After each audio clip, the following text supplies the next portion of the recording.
নমস্কার। আজকে আমরা শুনব শ্রী শ্রী ঠাকুর শ্রীরামকৃষ্ণ দেবের অমৃত কথা। ঠাকুরের কথা শুনব শ্রী শ্রী ঠাকুরের সন্ন্যাসী সন্তান স্বামী রামকৃষ্ণানন্দজির স্মৃতিতে। তিনি বলছেন কাশীপুরের উদ্যানবাটিতে ঠাকুরের সঙ্গে কাটানো দিনগুলির কথা। ঠাকুর শ্রীরামকৃষ্ণদেব তার কোনো শিষ্যকেই আনুষ্ঠানিকভাবে সন্ন্যাস দেননি। আনুষ্ঠানিকতা ও হিসাব নিকাশ তার স্বভাব বিরুদ্ধ ছিল। তিনি জগন্মাতার ইচ্ছাতেই চলতেন। তার কাজগুলো ছিল সর্বদা স্বতঃস্ফূর্ত ও অপরিকল্পিত।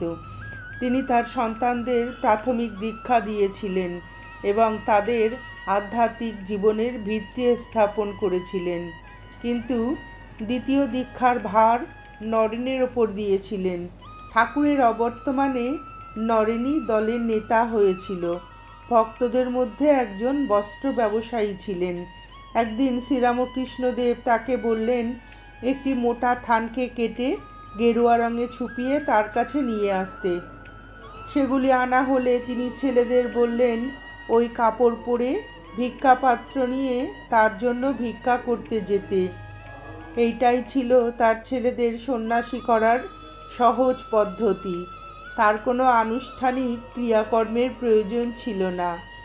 গেরুয়া কাপড় পরে তাদের মনে বৈরাগ্যের ভাব উদয় হলো এবং তারা চিরকালের জন্য পবিত্র আত্মত্যাগকে বরণ করল।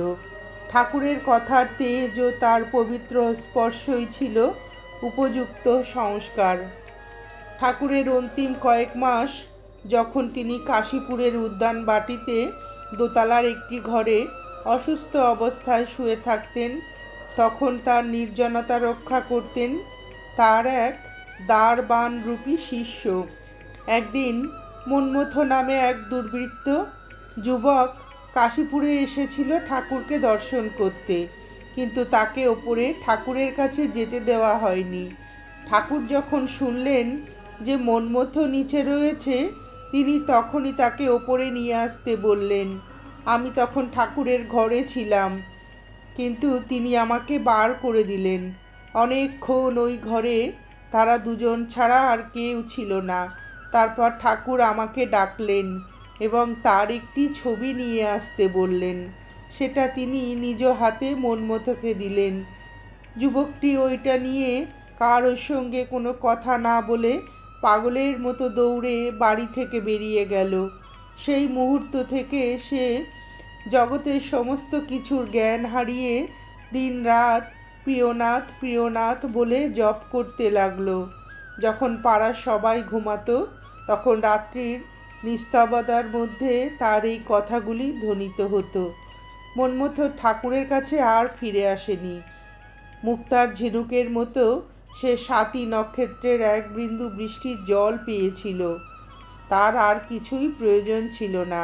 কিন্তু ঠাকুরের মহাসমাধির পর সে আমাদের বরাহনগর মঠে আসত। অনেক মাস যাবৎ সে প্রত্যেক দিন সন্ধ্যাবেলা আসত। সোজা ঠাকুর ঘরে গিয়ে খানিকক্ষণ বসে ধ্যান করত এবং আমরা বাড়ির যে অংশে বাস করতাম সেখানে পর্যন্ত না গিয়ে সে চলে যেত। কখনো কখনো সে গান গাইত। তার গলা খুব মিষ্টি ছিল। একটি গান ঠাকুরের বিশেষ প্রিয় ছিল। মন্মথ সেই গানটি বারবার গাইত।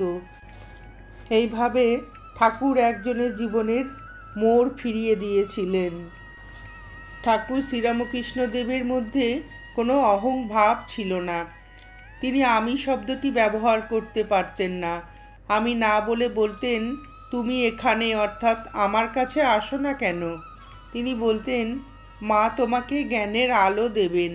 তার মধ্যে ঈশ্বরের পূর্ণ অভিব্যক্তি ছিল।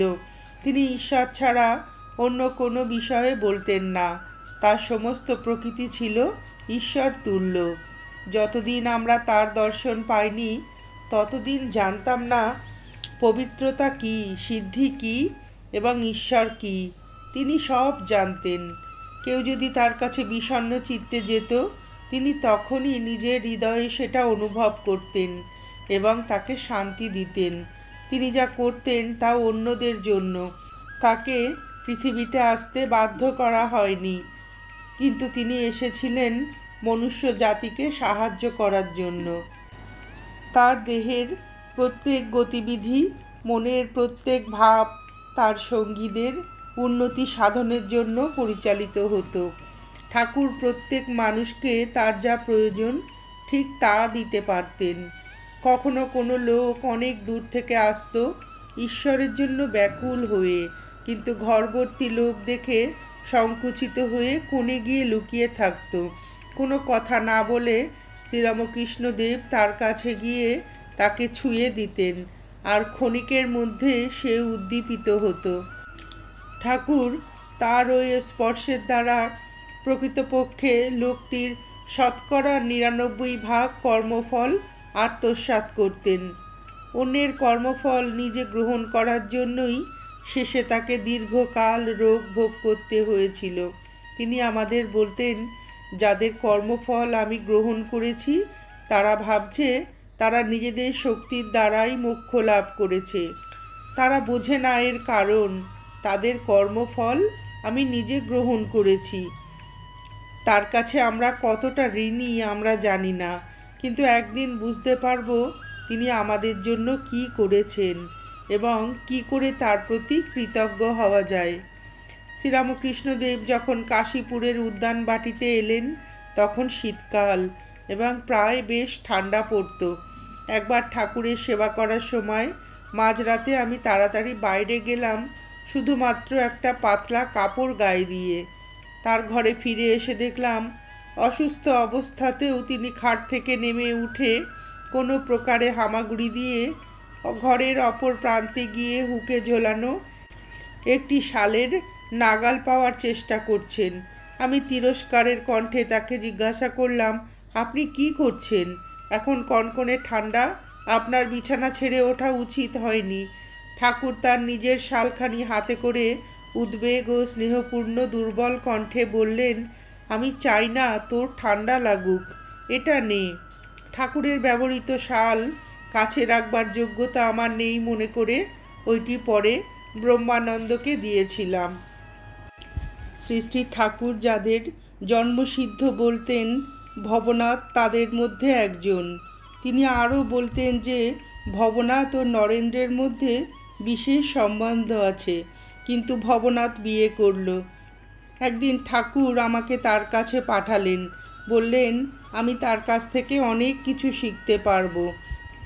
আমি অবাক হলাম যে ঠাকুর আমাকে গৃহী ভবনাথের কাছে শিক্ষালাভ করতে পাঠাচ্ছেন, কিন্তু তাকে দেখেই আমি বুঝতে পারলাম আমরা যখন ঈশ্বরের কথা বলতে লাগলাম সে ধ্যানস্থ হয়ে পড়ল ও তার দু গাল বেয়ে আনন্দ ও ভক্তির অশ্রু গড়িয়ে পড়তে লাগলো। দেখলেই বোঝা যেত যে সে সম্পূর্ণভাবে ঈশ্বরে তন্ময়। নমস্কার, আজ এ পর্যন্তই। শ্রী শ্রী ঠাকুরের সন্ন্যাসী সন্তান স্বামী রামকৃষ্ণানন্দজির স্মৃতিতে শ্রী শ্রী ঠাকুরের এই অমৃত কথা শুনে আপনাদের ভিডিওটি কেমন লাগলো জানাবেন।